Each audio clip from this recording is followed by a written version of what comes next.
Major funding for these broadcasts has been provided by grants from New York Community Bank, AmTrust Title Insurance Company, Perfect Building Maintenance, M&T Bank, Customers Bank, Marks Paneth LLP, Capital One Bank, Collins Building Services, Meridian Capital Group. Additional support has been provided by grants from AKA Hotel Residences Corman Communities, Ariel Property Advisors, Amarant Bank, Bank of America Merrill Lynch, Briarwood Organization, Chase Commercial Mortgage Lending, Chase Commercial Term Lending, Citizens Bank, Dime Community Bank, Douglaston Development Levine Builders, Flushing Bank, Friedman LLP, Handro Properties LLC, Handler Real Estate Organization, Hodges Ward Elliott INC, Investors Bank, James D. Kuhn Real Estate Institute at Syracuse University, John Casamatides Red Apple Group, Keysight Capital Partners, Matone Group, New Banks, Newmark Knight Frank, Ocean First Bank, Optimum Window Manufacturing Corp., People's United Bank, Rockefeller Group, Rosewood Realty Services, Stonehenge NYC, SVN CPEX Real Estate Services, Tierra CRG, the Meringer Family Foundation, and these friends.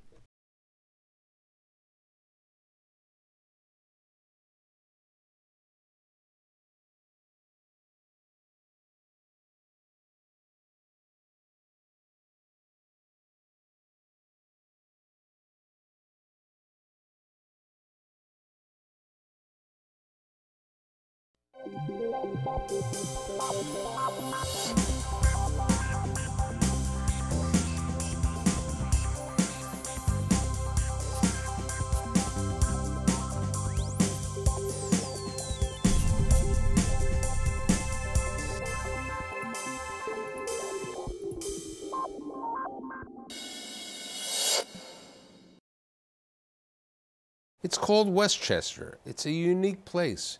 Lots of things are taking place there. And due to the help of my executive director, Andrew, we're doing a show on developments in Westchester. My guest today, the kid from the Bronx, the executive managing director of Newmark Knight Frank, Larry Ruggieri. Jonathan Gertman, who is the vice president of development at NRP Group. Yes. Jeremy Frank, who's director of acquisitions and vice president at the Robert Martin Company. Andrew Wise, who's the executive vice president of the RPW Group. So, producer, why do you bring these individuals here today? Tell me what each one is doing. So we have a diverse group here focusing on different asset classes. Jeremy does a little bit of everything: industrial, office, multifamily, some ground up as well. Jonathan is focused in the residential area. Came into the Westchester market a couple of years ago and has been actively building a portfolio there. And Larry handles office leasing and investment sales strictly in Westchester. So what's going on the investment sales outlook? The investment sales was very strong last year. I mean, you had over 4 million square feet, or about 4 billion square feet trade hands. I mean, significant was the one that Jeremy did. Oh, probably yeah, that was the biggest one. The largest transaction, what, the past 15 years? I think ever. Ever? In Westchester County. Right. Yeah. So investment sales very active. So in fact, if you look at the last couple of years, you're probably looking at 25% of the market changing hands with new people coming in, new companies coming in as far as purchasing buildings, as well as some companies expanding their portfolios. Jonathan, why are you in Westchester? You're a company that operates in what? Active in 12 states. So why Westchester? High barriers to entry, high incomes, proximity to major employment and transit. It's you know, I think it's a great market clearly, but I think there's so much coming that it's very exciting because you're going to introduce a dynamism that really has been missing, and I think there's some new blood actually will really help take things up a notch as well. That I think will be good for everybody. So which city do you feel in Westchester is the greatest opportunity and the greatest amount of development taking place? I think I think everything's relative. So a couple buildings get built, and people think that's a lot of development. But again, you're in a space of a county of 1 million people in a greater region that's almost 20 million people. So there's been very little residential development around Westchester. So I think every city, frankly, needs more to achieve the sort of active Now, the live, question work, is play for that they all want of to you, see. how easy is it to get zoning approval by the municipalities in certain of these towns? I think a good example a number of years ago would be the Reader's Digest. It took them so long to get anything done. Yeah. It's like a 12-year period of time to take care of it. In today's environment, we know that New Rochelle is pro because they had given RXR the master developer plan, which helped other developers take care of it. But how do you see the development, White Plains, for example? I mean, I would say I don't think it's easy per se anywhere, but I think a lot of the municipalities are evolving and realizing that they have to be more pro-development to stay in the game. So I think things are improving for the better. But, it's still, the municipalities are, they look at everything with a fine-tooth comb and really, they make you do your homework. Everybody talks about transit-oriented development. There is no question that it is taking place near the trains, okay? You're not truly transit-oriented. You're going to have a shuttle across. But are we seeing people who are working in New York City truly living in Westchester, as the concept that many of the transit-oriented developers said to me in the past? Yeah, you are. You're seeing a lot of people also doing a reverse commute. First and foremost, though, they have to redevelop the train station. I know they've been making some improvements to it, but it's got to be a lot more. It's got to be a place where you can shop. So you're seeing some people live in Westchester, commute to New York City. Those are mostly your CEOs. Now with all the new residential development being built, you're going to see a lot more people living there to increase the workforce. We had Disney move into downtown White Plains years ago, but they left because they couldn't get the people to live there and work there. The split commuter is my favorite market segment. I mean, those are my customers when I go to executive committee. The split commuter is my magic word. I know what a split commuter. There's a couple. What is a split commuter? Sure, a couple that lives in our future building in White Plains, and one works for Regeneron or goes to Stanford or stays in the region, and one goes down to New York City, and they're getting a value, and one of the spouses is getting an easier commute, basically. Jeremy, in your properties, especially the large portfolio that you recently, where would you say the people live? Well, the CEOs are mostly Westchester-based, some in Fairfield County, and then the workforce is coming from all over Westchester, but also kind of tapping into the Bronx, Lower Westchester, and Now, I know that Andrew's company, and I think Larry took care of it a couple of years ago, when special surgery moved into the properties. Do you think major development is taking place because of the Montefiores of the world? Okay, in the other hospitals, Memorial Sloan Kettering and HSS, helping the Westchester market? Yeah, I mean, I think, look, you have HSS, you have Sloan Kettering, you have Montefiore gobbling up space. And I think it's changed the dynamic. It used to be that you lived in Westchester, but you always came to the city to get top-notch medical care. Now you have it at your doorstep, and you're seeing that also with some of the older folks that maybe were going down to Florida before, now are spending more time in Westchester. They have their doctors nearby. That's really changed the landscape of Westchester. I mean, the amount of medical that's leased space in Westchester is tremendous. You're seeing more? Tremendous amount of medical in Westchester. Like you said, HSS, Montefiore, Scarsdale, you name Fordham also, Fordham, education. And then the thing that's happened, the mom and pop, the small practices have gone away. So everything is larger hospitals. You mean Westmed and Northwell Health, and also. Yeah. Now, what are you doing with the large portfolio? And tell us about what you did, about what the portfolio is. So most of these properties are actually built by Robert Martin Company from the 70s through the 90s, and for a variety of reasons. They were sold to Matt Calley in the late 90s, but really these flex industrial portfolio, the flex industrial portfolio that we just reacquired, were properties that Robert Martin would have liked to own forever. There's no land available to duplicate those properties. Explain for my audience, what is a flex industrial as opposed to a regular industrial? It's industrial with, a mix of office and warehouse space that could be anywhere from a small office build out in mostly industrial space to. So what's the average size of a building? The average size of the buildings are around 40, 50,000 square feet. Okay, so they're limited. They really are not truly a large industrial that you're going to have a major e-commerce company work out of. It's a smaller industrial company. Right. Will you readapt some of these for other purposes? We don't have any immediate plans to do that. The buildings are generally worth more than the land underneath them. So, As opposed to the other subject. which is not the case for some office buildings maybe. Right. But we intend to just keep them. The portfolio is about 95% leased. And Now, you said you're also in the residential business.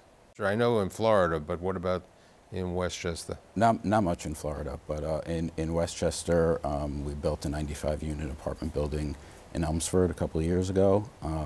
We're actually going to add about 35 units right next door to that building. It's kind of just an add-on. And then we have another project in Portchester, which we'll break ground on later this year. Now, what's the differential in residential rents as compared to Westchester as compared to New York City and to Jersey City, you know, where are the other alternatives for people? Or also including Stamford? The high water mark in Westchester, it says the Continuum in White Plains, and they're getting $48. And you know, I think the most of the market is in the 36 to 48 range. And in Jersey City, in the waterfront, you're starting now. In mid-50s. Maybe. Okay. A little aspirational, but certainly starting at 40 and up. And New York City is, you know, still So 70s, 80s, and 90s. With regard to the size of, you know, people are living with smaller apartments today than they did before. What are you planning to build on your two developments that you're planning? Size and composition, and who you expect to be renting your units to? Yeah, so I think the size is anywhere from around, figure 850 feet to about 1,300 or so, give or take. And I mean, we're looking to lease to a good diverse group. I mean, we're expecting folks from the city, young couples with families or just married coming out to Westchester before potentially buying a home, giving themselves flexibility to test out the market. Certainly divorcees looking to stay in the same general area where they currently live. Folks that are getting on in age that are looking to downsize, be within a community. So I think we're expecting some strong demand.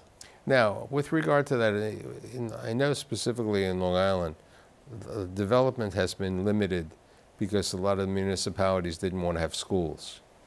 So what do we talk about today with schools? How do the municipalities accept additional schools since you have it's open rental to anybody? I think we've moved pretty well beyond that, especially in Westchester. You know, I think there's a fundamental understanding that a 700 square foot one bedroom and a 1,000 square foot two bedroom isn't going to produce school kids. There's been good data, and the communities are sort of moving beyond that, which is very helpful because that's a debate, you know, a fight that I've had for years in various communities. You have other communities where there's an aging population. They actually need more school children. I think the fundamental understanding that people are getting is that the renters that are moving into, if you're a renter moving into an apartment and you're paying $3,500 a month, you're a future buyer of the homes in the community. And I think the understanding that they need to be thinking about their, you know, the buyer base is coming. There's a realization happening as people are retiring and as Jeremy said, as these communities are aging. What we're seeing in parts of New York City is something called co-living. Are we seeing co-living in Westchester? I'm not aware of any. I don't think we've seen it.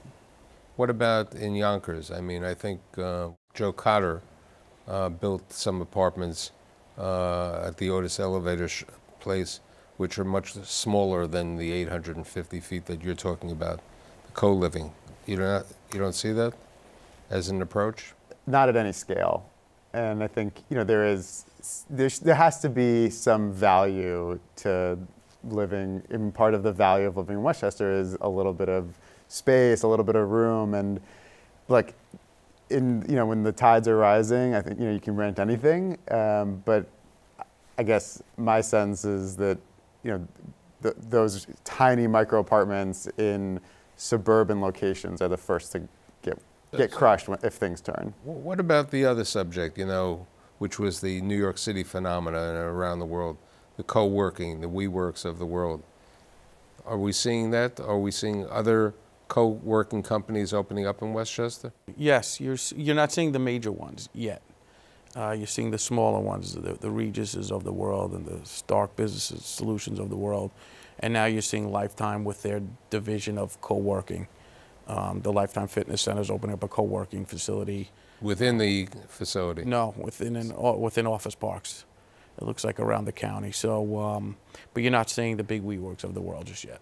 Much more space occupied by executive office suites like Regis than the Which has a WeWork different model. feeling than the, okay. Than WeWork. As owners, okay, the Robert Martin Company and the RPW, how do you look at co-working spaces? In Westchester, we have co-working in 3 buildings. And I mean, what portion of the buildings? Small? small, I mean, probably between 3 and 5% of the building. But the growth of co-working in Westchester has been conservative and I think responsible. And they've done very well. The operators that have been there for a long time and have done well. And we've leased to them and have had no issues. In the city, we look at it a little bit differently. And you? Yeah, I think we've taken the same outlook as Andrew. I think, you know, it's been conservative growth in that market, and with all of the headlines surrounding rework, I don't think there's going to be a drastic shift towards expanding that type of use. And I hate to bring up the title, but Westchester was known for a significant amount of retail. What's truly happening with the retail world in Westchester? I mean, we mentioned that Wegmans is opening up, but that's a unique project. It's industrial revenue bond. It's 120,000 square feet, and it's one of the best companies to work for in the country. So what about the rest of it? I know that one of the White Plains shopping centers down on plans to be knocked down whenever they get DMZ to approve. I mean, I think it's overall it's been somewhat difficult. We have had some good growth in terms of Lifetime Fitness and Wegmans, but the shopping centers have had some difficulties. The White Plains, I think it's the White Plains Mall is what's coming down. The White Plains Mall and the White Plains Mall is coming down. That's where the Department of Motor Vehicles is. Right. And there's supposed to be a new development there, some residential and some retail. You have the Galleria, which has been struggling over the years, and they need to revitalize that Galleria. And then you have the Westchester Mall, which has always done well, which is more on the high end. What about Ridge Hill? Ridge Hill's done very well. Ridge Hill's done very well. They have a small office component, but mostly retail. Someone said, and I think you may have been on the show, that if you live in Westchester, even though you may live at a transit-oriented development where the train is over there, you still need a car. Sure.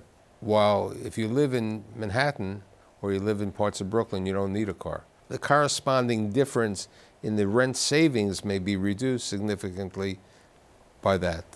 Would you agree or disagree?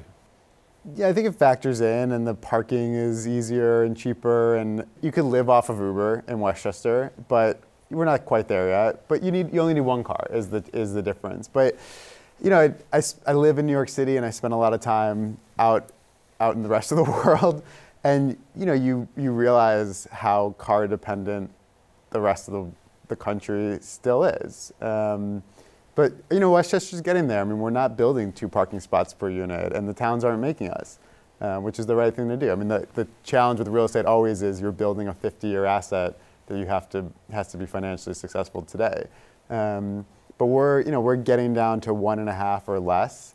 If you're literally at a train station, if we were on Main Street in New Rochelle, if we were, at the Continuum, we'd be far less than 1 per unit. So it's definitely getting there, and it's doable for sure. But most people are still wanting the convenience of 1 car.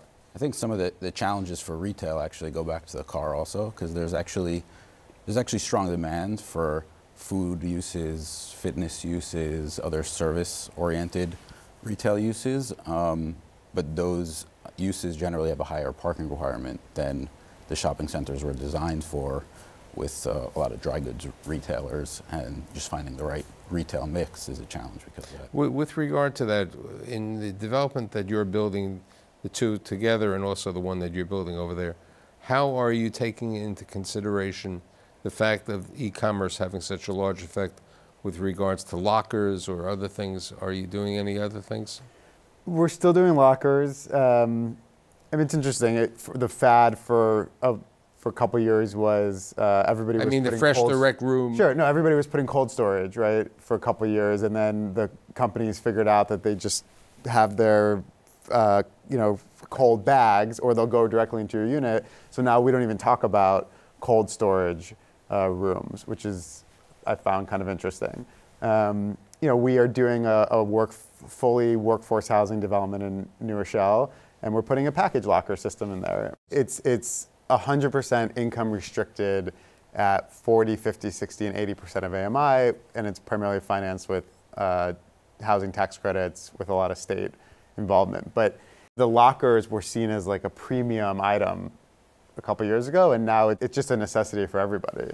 Are any companies relocating to Westchester? Do you see any companies from New York City coming to Westchester who were New York City based or other area based? But you are seeing additional offices. So Greenberg Traurig, for example, opened up in downtown White Plains. There's been a couple other sort of big name New York City companies that have opened up satellites. Right, and the reason that Greenberg did, I remember having them on my show a number of years ago, there was a significant difference in rent when you're paying $150 a square foot in New York City, and you may be paying, what, $40 for the top building over there. You haven't seen them relocate, but you've seen them move some division. Some divisions over there. With regard to, let's talk about life science. We're still in the early stages of kind of planning out this new initiative, RMC Bio 1. We hired Larry Gottlieb, who is the ex-executive director of the Hudson Valley Economic Development, to kind of spearhead that initiative. We own a large amount of property in Mount Pleasant, which is kind of sandwiched between Regeneron, Westchester Hospital, New York Medical College, and we just see a lot of opportunity for repurposing some of that space to serve the life sciences. As an owner, are you looking in the life science market, especially with the building that he's leasing for you now? Yeah, I mean, we're open to it. We do have some life sciences in the portfolio. CBL Path is a tenant that occupies one of our buildings, 60,000 feet. We think it's a great use. The infrastructure is a little harder to come by in terms of inputting that into an existing office building, but yeah, I think it's a great market to be in. I noticed that I believe there are 2 new hotels being built in Westchester. One of them is the largest that's planned. What's happening? How do you see the hospitality market in Westchester? There's a tremendous amount of hospitality right now. If you look at Tarrytown, Tarrytown has probably 8 separate hotels, and if you look in White Plains, it's only a handful. It's weird that Tarrytown has a lot more. So White Plains needs to increase the right, but they're building one new. They're building one. Yeah, they probably could build a couple more. Have you thought of ever getting into the hospitality industry? Robert Martin Company owned one hotel in White Plains several years ago, which is now the Marriott in White Plains. We have no plans to re-enter that market. Okay, what about the senior housing and assisted living? Are we seeing more? Because Westchester has its fair share of that right now. Are there new ones being developed? There's still active assisted living for sure happening. It has been a much slower process of, turns out, getting people out of 4,000 square foot homes into 1,200 square foot 2 bedrooms is a huge transition. So the leasing process is much slower. The lease up timing is much slower. The turnover is much lower, but I think But aren't you able the silver to get tsunami has been slower to come to multifamily. Aren't you able to get a higher rent, perhaps? For sure, yeah, for sure. There's definitely less price sensitivity, and again, on renewals, you have a lot more pricing power. But certain groups have made very large investments in let's say market rate active adult age restricted housing, which I think is what you're referring to, and It's just been slower to materialize. What type of concessions do you have to give to get a tenant in? How many months free? Depends on the term. You know, you see anywhere from 2 to 6 months, but it's more construction. It's more TI. Tenants want, you know, they want the $60, $80 a foot? $60, $70 a foot, yeah. What are you projecting with regard to the rentals? A month on lease up, and that's it. I mean, the market's very strong. A month on lease up with a 13-month situation? Sure. What about Yonkers? What's really happening in Yonkers? Mill Creek opened, leased, and sold, and set the new benchmark on the investment sales side, which is certainly very helpful to us. I think my answer is sort of the same in whether it's White Plains, New Rochelle, or Yonkers. I mean, it's the Jersey City effect. Right now, more is more. And Yonkers is a large city. There are different sections to Yonkers over there.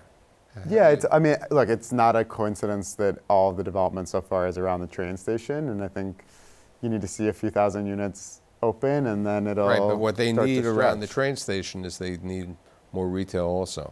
I mean, Right. opening up the residential, fine, but if you don't have retail to take care of a live-work shopping center, you know, the approach, it's nice that you can take your car on the weekend, but when you're there, you want to have certain opportunities. So if I look at the apple over there, basically it seems bright and it looks good. And I'd like to thank my executive producer over here for bringing his buddies, Mr. Larry, Jonathan returning for a second time, Jeremy, and Andrew, and I'll see you next week.